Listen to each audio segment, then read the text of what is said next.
ಈಗ arrest warrant ಹೊರಡಿಸಿದ್ರು 3 ತಿಂಗಳ ಹಿಂದಿನ ಕೇಸ್. ಈಗ ಸಡನ್ಲಿ ಚುನಾವಣೆ ನಂತರ ಅದು ಅರೆಸ್ಟ್ ವಾರೆಂಟ್ ಹೊರಡಿಸಿದ್ರು. ಅದು ಕೋರ್ಟ್ ನೋಡಿ, ಇದೊಂದು ಯಡಿಯೂರಪ್ಪರ ಮೇಲೆ ಒಂದು ಷಡ್ಯಂತ್ರ, ಕಾಂಗ್ರೆಸ್ ಸರ್ಕಾರದ ಷಡ್ಯಂತ್ರ ಮಾಡಿದರು.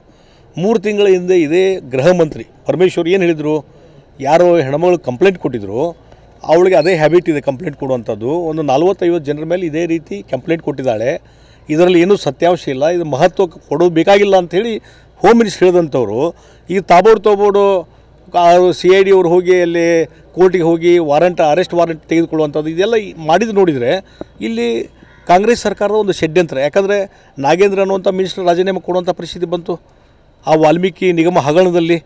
ಮತ್ತು ಈಗ ರಾಜ್ಯ ಸರ್ಕಾರ ಭ್ರಷ್ಟಾಚಾರದಲ್ಲಿ ಪೂರ್ತಿ ಮುಳುಗಿ ಹೋಗಿದೆ. ಹೀಗಾಗಿ ಹೆಸರು ಕೆಡಿಸ್ಕೊಂಡ್ಬಿಟ್ಟಿದೆ. ಜನರ ಗಮನವನ್ನು ಬೇರೆ ಕಡೆ ಸೆಳೆಯುವ ಸಲುವಾಗಿ ಇವತ್ತು ಯಡಿಯೂರಪ್ಪನವಂಥ ಒಬ್ಬ ಸೀನಿಯರ್ ಲೀಡರ್, ಹಿರಿಯ ನಾಯಕರು, 4 ಸಲ ಮುಖ್ಯಮಂತ್ರಿ ಇದ್ದಂಥವ್ರು, ಅವ್ರಿಗೆ ಬ್ಲೇಮ್ ಮಾಡೋ ಸಲುವಾಗಿ, ಅವ್ರಿಗೆ ಅಧೋಗತಿ, ಅವರ ಒಂದು ರಾಜಕೀಯ ಜೀವನವನ್ನು ಡ್ಯಾಮೇಜ್ ಮಾಡೋ ಸಲುವಾಗಿ ಇವತ್ತು ಈ ರೀತಿ ಒಂದು ಷಡ್ಯಂತ್ರ ಮಾಡಿದರು. ಇದೇ ರೀತಿ ಷಡ್ಯಂತ್ರ ಮುಂದುವರಿಸಿದರೆ ಕಾಂಗ್ರೆಸ್ ಸರ್ಕಾರ ಭಾಳ ದೊಡ್ಡ ಪ್ರಮಾಣದಲ್ಲಿ ಜನ ಆಂದೋಲನ ಎದುರಿಸಬೇಕಾಗ್ತದೆ. ಮತ್ತು ಈಗ ನಿಜವಾಗಿ ನ್ಯಾಯ ದೇವತೆ ಮೇಲೆ ನಂಬಿಕೆ ಇಡುವಂಥದ್ದು, ಯಡಿಯೂರಪ್ಪನವ್ರು ನಂಬಿಕೆ ಇಟ್ಟರು, ಹೈಕೋರ್ಟ್ನವರು ಒಂದು ರಿಲೀಫ್ ಕೊಟ್ಟರು, ಒಂದು ಬೇಲ್ ಕೊಡುವಂಥದ್ದಕ್ಕೆ ಅವರು ಆರ್ಡರ್ ಮಾಡಿದರು. ಇಲ್ಲದೇ ಇದ್ದರೆ ಒಂದು ಅನ್ಯಾಯ ಆಗ್ತಿತ್ತು ಯಡಿಯೂರಪ್ಪನವ್ರಿಗೆ. ಹೀಗಾಗಿ ಅದನ್ನು ತಡೆ ಹಿಡಿಯುವಂಥ ಕೆಲಸ ಇವತ್ತು ನ್ಯಾಯ ಸಿಕ್ಕಿದ್ದು ಹೈಕೋರ್ಟಿಂದ ಅನ್ನುವಂಥದ್ದು.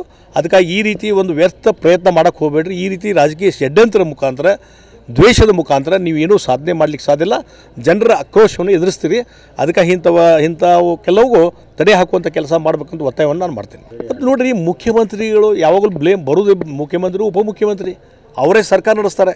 ಅವ್ರ ಡೈರೆಕ್ಷನ್ ಇಲ್ಲದೇ ಇವೆಲ್ಲ ನಡೀಲಿಕ್ಕೆ ಸಾಧ್ಯನೇ ಇಲ್ಲ. ಅವ್ರ ಗಮನಕ್ಕೆ ಬರಲ್ಲ, ಇವೆಲ್ಲ ನಡೀಲಿಕ್ಕೆ ಸಾಧ್ಯನೇ ಇಲ್ಲ. ಅವ್ರದ್ದು ಇನ್ವಾಲ್ವ್ಮೆಂಟ್ ಇದ್ದೇ ಇದೆ ಇದರಲ್ಲಿ. ಅದಕ್ಕೆ ನಾ ಅದನ್ನೇ ಹೇಳಿದಿಲ್ಲ, ಅವಾಗ 3 ತಿಂಗಳಿಂದ ಬೇರೆ ಸ್ಟೇಟ್ಮೆಂಟು, ಇವತ್ತು ಬೇರೆ ಸ್ಟೇಟ್ಮೆಂಟ್ ಕೊಡ್ತಾರಂದರೆ ಸರ್ಕಾರದ ನೀತಿ, ಸರ್ಕಾರದ ಹಿನ್ನೆಲೆ ಏನಿದೆ ಆ ಷಡ್ಯಂತ್ರ ಇದು ಹೊರಗೆ ಬರ್ತದೆ, ಹೊರಗೆ ಬಂದದ್ದು ಈಗಾಗಲೇ.